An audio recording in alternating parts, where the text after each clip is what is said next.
Mega Studio. Like, subscribe and share. كمي تكونوا زخبركم تغتاتلتنا ازي ميجا ستوديو ماتيوس زل عالم زدالو تحسطينا حزنا لكم كريمنا زلنا سلمنتايو بريزيدنت إسياس سم تشاينان روسيان بنقفيتاو عيني زرئي وقعو مجلس اوتيو بريزيدنت إسياس نتقراي انتاي حلمي زلو كالوت أقدس زعبان زتدالو بماتيوس زل عالم دحرز حد صار مساقر ملسوكمينا سناي مكتتال نمزمتو بولت بيلا ميبلان مزمتو بسول مزمتو ሲዋሸኝ የነበረ እኔን ሲሰለኝ የነበረ ነው መዘምተው ሁላችሁም እኔም አቀው የኦሮሞ ተወላጆች ሆናችሁ የአማራ ተወላጆችም ሆናችሁ የቲዲኤፍ ሰው ነው ብላችሁ ከተወልደ ምብ ጋር ያላችሁ ግንኙነት አቋርጡ እኔ ሃምብሎኝ ማቃችሁ በውስጥ ነግራችኋለሁ ሚስጥሩ ግን ከማላጋችሁ ሰዎች ጋር አዲስ አበባ ምኑሩ የትም ምኑሩ ግንኙነት ካላችሁ አቆሙ إذن حريات قالت ناي بريزيدنت إسياس عالق صعوق كنكن intensive care درتا containment شنك أتربط أمرو ناي ماوس ناي سرعات واشنطن زبلا قالت نلعلي 3 عامتات سلد سمعناين عرب ريبانانين تزيب لنا حدا جزي جنرال سبحات إفريم مثل علو مكنات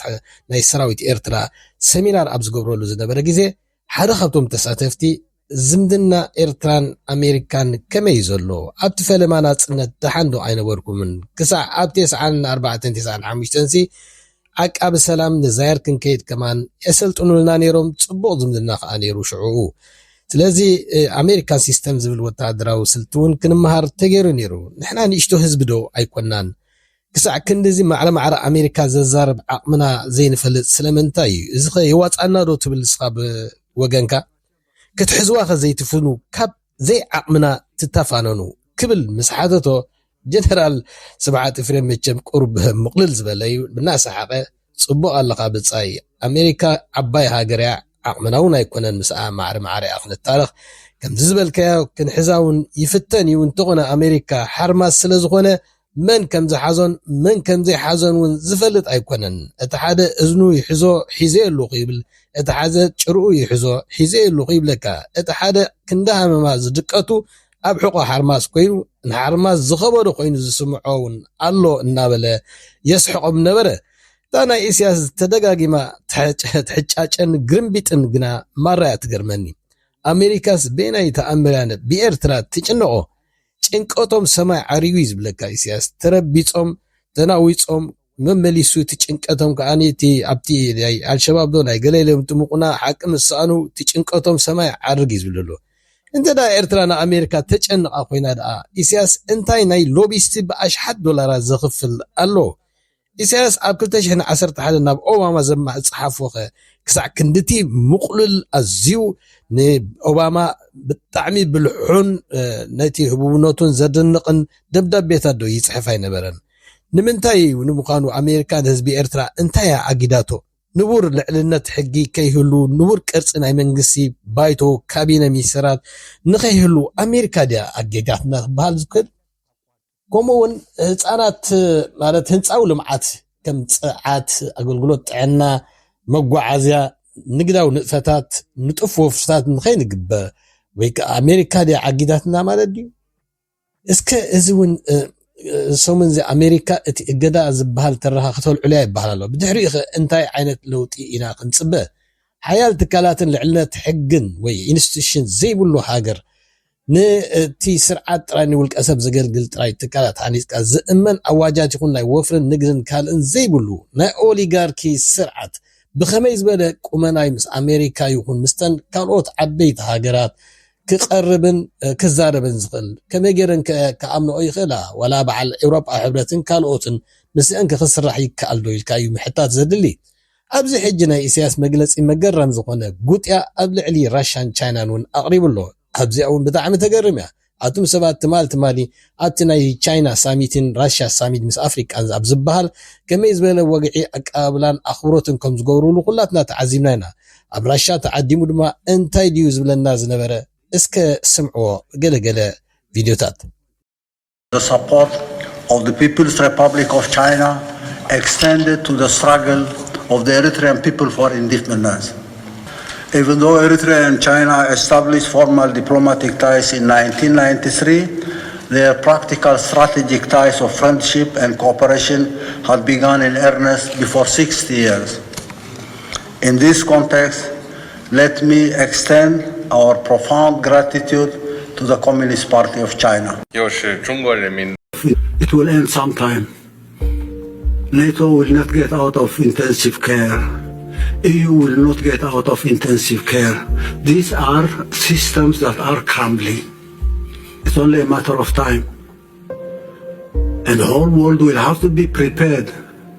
not to defend Russia but stand with Russia so that this hegemonistic idea will not prevail at any point in time in history.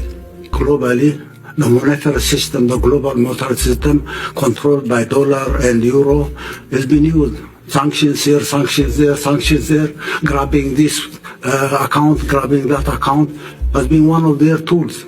መቸም ኣብ ታሪክ ናይ ዲፕሎማሲያዊ ጉዳያት ናይ ኢራን ላዕሎት መኮንናት ናይ ሓለፍቲ ናይ ሚኒስትራት ጉዳያት ወፃኢ ናይ ሩስያን ዝርክብ ስትራቴጂካውን ብጣዕሚ ህቡባት ኣብ ዓለም ውርያት ምዃኖም ትፈልጡ ኢኹም ናይ ስለያ ስትራቴጂ ይኹን ዝመርሑ ይኹኑ ናይ ዲፕሎማሲ ዝመርሑ በዓል ጋብሮቭ ይኹን ካልኦት ሪኢኹምዎም ኣለኹም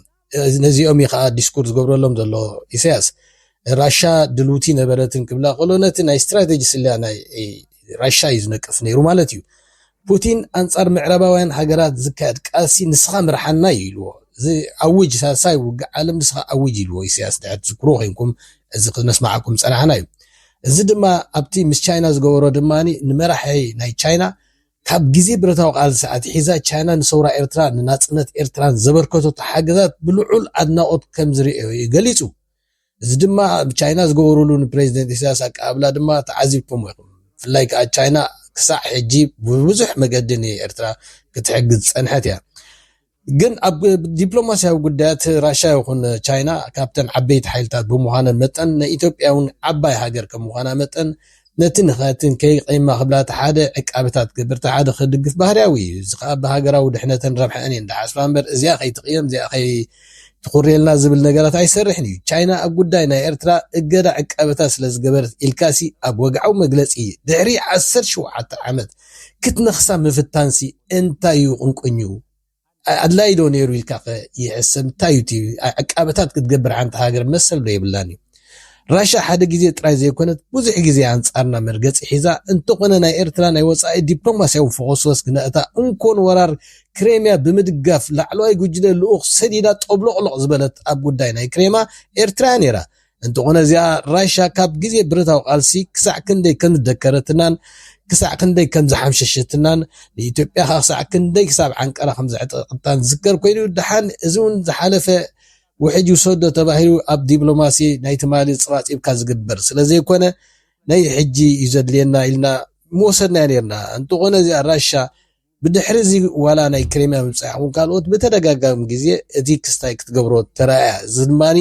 አንጻር ኤርትራ ብዙሕ ግዜ መርገፂታት ወይ እውን ዕቃበታት ጥራይ ዘይኮነስ መርገፂ ምስቲ አንጻርና ዝኸይድ ክትህብ ተራእያ እዚ ከዓ መሰል ኣለዋ ንምንታይ ኣፅቂትክን ንምንታይ ኣድሚፅክን ዝበሃል ነገር የለን ኣብቲ ካልእ ዛዕባና ክንኣቱ ቅድሚኡ ግና እዛ ቪድዮ ናይ ስታሊን ዓርከና ከነስማዓኩሞ እታ ኢሳያስ ብምስጢር ንስታሊን ዓርከይ ዝነገሮ እንታያ ውሽጠ እዚኣኸ እንታይ የስምዕ ድሕሪ ዛ ሓፃር ክንመለሰኩም ኢና ይሄን የጽምዶ ጉዳይ ቀላል አይደለም ጽምዶ እኔ ለአንድ ሰው ብቻ የነገርኩት አለ ለአንድ ሰው ብቻ ያጋራሁት ፕሬዝዳንት ኢሳያስ አፈወርቂ የነገረኝ ነገር አለ ለአንድ ሰው ብቻ ነው ያጋራሁት ለትግራይ ህዝብ ማድረግ የሚመኘው የባለፈውንም አይቶ አሁን የሚመኘው ለወደፊቱ ለትግራይ ህዝብ የሚመኘው ነገር ለአንድ ሰው ብቻ ነው በህይወት የተናገርኩት ለአንድ ሰው ብቻ ማንንም አያውቅም መናገርም አልፈልግም ወሬ ስለሆነ ማለት ነው መልካም ነገር ሲሆን ቶሎ ሄዶ ምን ማድረግ ለማን ቀላል አይደለም ይሄ አብዛኛው ደግሞ ጽምዶ አካባቢ የነበሩት ልጆች ምናምን የምናቃቸው ነው ሄዷል ወደ ብልጽግና ሄዷል እና አንዳንዶች ማናቃቸው ይመስላቸዋል ዝም ብሎ ሃይፐር ሆኖ በጣም የበኩላቸው አስተዋጽኦ አድርጎ የነበሩ ልጆች ምናምን ሄዱ ከአብርሃም ጋር ልክ ፕሬዚደንት ኢሳያስ ስታሊን እንታይ ከም ዝበሎ ኣብዚ ኣይገለፆን ንዓይ ነጊርኒ ንሓደ ሰብ ነጊረ እዩ ዝብል ዘሎ ንደብረፅዮን ነጊሮ ወይስ ንመን እዩ ነቲ ስታሊን ዝኣምኖ ኢሉ ዝገልፆ መን እዩ ቀሲካ ዝረአ ኮይኑ ግና እዚ ከምዝታት ዓይነት ስውር ምስጢራዊ ዝኾነ ርክባት ኢሳያስ ንታክቲክ ይኹን ስትራቴጂ ይጥቀመሉ እዩ ንመን ይዛረብካ ኣፀቢቑ ይፈልጥ እዩ እንተኾነ እቲ ከምዝታት ዓይነት ዘረባታት ኣብ 1997 ናብ መጽሔት ኣሰር ኣብ ናይ ትግራይ መጽሔት ኣብ ዘካየዶ ሻድሻይዳ 7ይ ቁጽሪ ናይ መጽሔት ኣሰር ካብ ዘካየዶ ቃለ መሕተት ምስ ንወስድ እቲ ዝምድና ናይ ትግራይን ናይ ኤርትራን በቃ ንሕናስ ንኸይንፈላለሲ ብጂኦግራፊ ተጣቢቕናዮ ክብል እኮ ተዛሪቡ ነይሩ እዩ። እዚ ማለት ድማ ምስ ትግራይ ዘለና ዝምድና ጽቡቕን ስትራቴጂካውን እዩ ክብል እዩ ተገሊጹ ማለት እዩ። ብርግጽ ብዙሓት ካብ ሕወሓት ሰበስልጣናት እቲ ጽምዶ ናይ ኤርትራን ናይ ኢትዮጵያን ናይ ትግራይን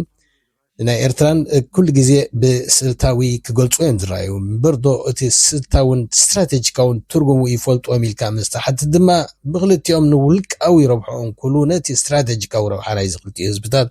ካሃሲዎ ትርኢኻ። እዚ ማለት ድማ ንሕና ብተደጋጋሚ ከም ንገልጸልኩም ስትራቴጂካዊ ረብሓ ናይ ኤርትራን ናይ ኢትዮጵያን ናይ ኤርትራን ናይ ትግራይን ንክልቲኦም ዘገድሶም ነገራት ደጀን ናይ ትግራይ ኤርትራ እዩ ናይ ኢንቬጅን ኮሪደር ኢልና ንገልጾ ንሕና ከዓ ናይ ወራር ኮሪደር ንዓና ብኢትዮጵያ ዝመጽእ ከዓ ትግራይ ከይረገጸ ስለዘይመጽእ ትግራይ ተረጊጹ ግን በርባዕተ መስመራት ንኤርትራ መጥቃዕቲ ክኸፍት ስለዝኽእል ንዓና እዚ ባፈር ዘር ክኸውን ስለ ዘሎ ምስ ዝምድናና ምስ ትግራይን ምስ ህዝቢ ትግራይን ክኸውን ዘሎ ስትራቴጂካዊ እዩ። እዚ ድማ ስኢልካ ጥራይ ኣብ ግዜ ክጥዕመካ ወይ ኣብ ሃገራዊ ድሕነት ክመፀካ ከሎ ጥራይ ትገብሮ ዘይኮነ ብዙሕ ናብ ቁጠባን ናብቲ ሕፅረታቶም ናብ ምሽፋን እውን ክመላልኡ ከም ዘለዎም ናተይ እምነት እዩ። ናይተይ ዘይኮነ ድማ ንረብሓ ህዝቢ እዩ ማለት እዩ። እዚ ግን ንትግራይ ጥራይ ዘይኮነ ኣብ ዓፋር ክልል እውን ከምኡ እውን ኣብ ሱዳን ከዓ ቀንዲ ኣብ ሱዳን ናህና ስትራቴጂካዊ ናይ ኮሪደር ዞን ምዃኑ እዚ ከዓ ክፍለጥ ኣለዎ። ሕጂ ድማ ከምዛ ዝሰማዕኩም ስታሊን ኢሳያስ ብዛዕባ ትግራይ ኣመልኪቱ እቲ ዝሓለፈ ሽግር ኣልዒሉ ብሕጂ ንትግራይ ክገብሮ ክክሕሶ ዝሓስቦ ዘሎ ዝነገረኒ ብዘይካ ሓደ ሰብ ክሳዕ ሕጂ ዘዕለል ኮይለን ሕጂ እውን ኣዕልሎን ስቕ ክብል ምክንያቱ እቲ ፕሬዚደንት ኢሳያስ ዘዕለለኒ ምስጢር ንገለገለ ሰባት መርገፂኦም ዘይፍለጥ ኣብ ዝፅምዶ ይኹን ኣብቲ ፀኒሖም ናብቲ ዝብሉ ስለ ዘለው ብቐጥታ ናብ ብልፅግና ከበፃፅሕዋ ስለ ዝኽእሉ ኣብዚኣ ክገልፃ እውን ኣይደልን ግና እታ ንዓይ ዝነገረኒ ፕሬዚደንት ኢሳያስ ብዛዕባ ትግራይ ዓብዪ ሕልሚ ከም ዘለዎ ነጊርን ኣሎ እዩ ዝብል ዘሎ። ኣብ ዝሓለፈ ሰሙን ተመሳሳሊ ኣምባሳደር ኣዲስ ኣለም ባሌማ እውን ወደብ ናይ ኤርትራን ሱዳን ክንጥቀም ኢና ካልኦት ናይ ወታደራውን ፀጥታውን ካልኦት ስምዓቱን ኣለና ክብል እዩ። ብሓደ ናይ ምምካት ስምዓት ከም ዘለውን ገሊፅ እዩ። እዚ ድማ ዓብዪ መዘራርቢ ኣርእስቲ ኮይኑ ጥራይ ዘይኮነስ በዓል ጌታቸው ረዳ ናይ ብልፅግና ነዚኣ ዘረባ እዚኣ ነቂሶም ክንደይ መዘራረቢ እስቲ ከም ዝገበርዋን ተኣሚኖም ይሰርሑ ከጥቅዑና ክወሩና ይዳልዉ ከም ዘለዉ ኩሉ ክጥቀሙላን ክምዝምዝዋን እዮም ተራእዮም። እቲ ምስ ትግራይ ዝግበር ፅምዶ ሓደ ካብቶም ዝድግፎ ውልቀ ሰብ እኳ እንተኾንኩ ኤርትራ ግና ብስም ኢሳያስ ዘይኮነ ብስም ህዝባን ወክልቲ ህዝባን ብትካላዊ ኣሰራርሓ ኩሉ ህዝቢ ናበይ እንታይ ይግበር ስትራቴጂካዊ ዕጫ ናይ ህዝቢ ዝውስን ጉዳይ ሓደ ሰብ ብውልቁ ብዊንትኡ ድውስን ኣይቅበሎን ጥራይ ዝኾነ ብትሪ ዝኾኑኖ ነገር እዩ። እዚ ድማ ቅቡል ኣይኮነን። ዝኾነ ነገራት ስምዓት ዝገብሮ እዚ ሰብ ንውልቁ ዝገብሮ ንውልቁን ንስድሩን ክምልከት ይኽእል ጉዳይ ሃገር ኣብ ዝምልከት ግን እፅባሕ ዝብሆ ሓደ ሰብ ኣሎ ክኸይድ ከሎ ግን ምስቲ ውዕላቱ ከም ዝኸይድ ህዝቢ ዘይፈልጦ ውዕል ከዓኒ ቅቡል ከም ዘይኮነና ፍለጥና እዚ ትካላት ህዝብን ሃገርን ይዕኒኻ ከም ተኽላ ኣብ ሕቡእ ስምዓት ህዝብን ሃገርን ዘይፈልጦ ኣይ ባይቶ ሃገር ኣይ ካቢነ ሚኒስትራት ብዛዕባ ጉዳይ ሃገር ብዝምልከት ሓደ ውልቀ ሰብ ብዊንትኡ ብሕቡእ ዝውስኖ ውድቕ ምዃኑ ደጊምካ ሕበር ይኽእል። ማቴዎስ ዘለኣለም ሜጋ ስቱድዮ أنا جزعان بالعيد حرد أمسي سلامنا حدي عطا جزعان بالعيد حرد أمسي سلامنا حدي فتح سلام رواد دبلا كرك مسلا أتا مرض ودي أي شاري خب المنسي كسوا أيام أنت هزوي أي شارع خب المنسي كسوا أيام أنت هذي